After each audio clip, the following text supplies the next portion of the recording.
सरकार लगातार pollution control करने में जुटी हुई है और डिप्टी सीएम मनीष सिसोदिया का कहना है कि ये एक राज्य की समस्या नहीं है, सभी को मिलकर काम करना होगा। मनीष सिसोदिया से बात की हमारे संवाददाता अमित पांडे ने। दिल्ली के उप मुख्यमंत्री मनीष सिसोदिया हमारे साथ हैं। मनीष जी, प्रदूषण को लेकर कल सुप्रीम कोर्ट की कई टिप्पणी आई, उससे केंद्र सरकार को फटकार लगाया, लगातार उसके बाद आप लोगों ने इमरजेंसी बैठक बुलाई, कई बड़े निर्णय लिए गए। आज आप राहगिरी में पहुंचे हुए हैं, साइकिल चला के आए, क्या संदेश देना चाहते हैं और कैसे इस प्रदूषण से सरकार निजात दिलाएगी दिल्ली वालों को? संदेश यही है कि पॉल्यूशन को कम करना है तो 3 स्तर पे काम करना पड़ेगा। सरकार पॉलिसी ऐसी बनाए कि पॉल्यूशन कम से कम हो, सख्ती भी करे। दूसरा, जो लोग पॉल्यूशन ज़्यादा फैला रहे हैं वो भी अपने आप को रेगुलेट करें।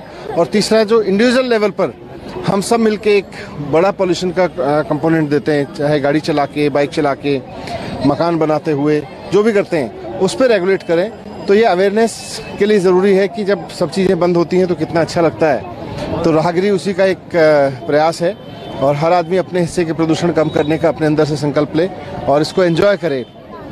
सर, लॉकडाउन का एक सजेशन दिया कोर्ट ने, क्या लगता है कि लॉकडाउन कोई विकल्प हो सकता है प्रदूषण से? क्योंकि कितनी बार लॉकडाउन लगाएंगे आप? नहीं, बिल्कुल ठीक है, लेकिन अगर इतनी सीवियर कंडीशन होगी तो सख्ती करने की जरूरत तो पड़ेगी। सर, ऑड इवन को लेकर क्या कोई चर्चा हुई है कल की बैठक में? वो तो ग्रेप में पहले से ही है कि अगर अलग अलग स्तर पर AQI का पॉल्यूशन की अलग अलग स्थिति पर अलग अलग स्टेप उठाए जाते हैं दिल्ली में, तो उसमें ऑड इवन भी एक है, लेकिन ऑड इवन के बाद अगर जरूरत पड़ती है तो लॉकडाउन भी हो सकता है। सर, बच्चों को लेकर कोर्ट काफी गंभीर रहा है, लॉकडाउन लगा रहा, 1 साल लगभग बच्चों की पढ़ाई खराब हुई, प्रदूषण पर भी चिंता है क्योंकि उनके सेहत से जुड़ा हुआ मामला है। तो क्या लगता है कि कोई बीच का रास्ता निकाला जा सकता है?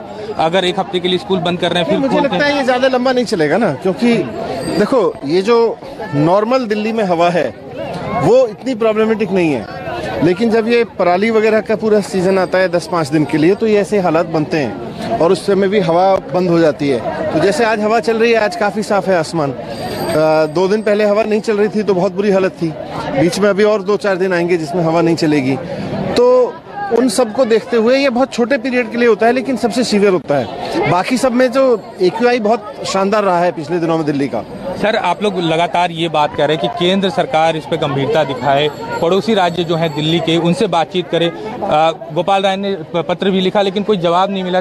तो क्या लगता है जब तक केंद्र इस पर नहीं सामने आएगा और कोई प्रोएक्टिव एक्शन नहीं लिया जाएगा, कोई ऐसा प्लान नहीं 4-5 राज्य मिलकर बनाएंगे? दिल्ली की नहीं है ना बात, पूरे NCR की है और इसके जितने भी कॉज बन रहे हैं चारों तरफ से उनकी है। तो उसमें राज्य सरकारें अपनी भूमिका निभाएं, केंद्र सरकार अपनी भूमिका निभाए, लोग अपनी अपनी भूमिका निभाएं, सबको मिलकर करना पड़ेगा। आखिरकार लंग्स में तो पॉल्यूशन सबके जा रहा है ना। Thank you. तो ये थे दिल्ली के उप मुख्यमंत्री मनीष सिसोदिया, जिन्होंने साफ कहा कि राज्य सरकारों को भी अपने हिस्से का जो पॉल्यूशन है उसको कम करना पड़ेगा, केंद्र सरकार को अपनी भूमिका निभानी पड़ेगी। किसी एक राज्य के भूमिका निभाने से या किसी एक राज्य के कुछ करने से प्रदूषण दिल्ली में कम नहीं होगा। सभी राज्यों को, केंद्र सरकार को साथ मिलकर बैठकर इस पूरे मसले का समाधान निकालना पड़ेगा। नई दिल्ली से कैमरा पर्सन प्रहलाद सिंह के साथ अमित पांडे, न्यूज़ 24।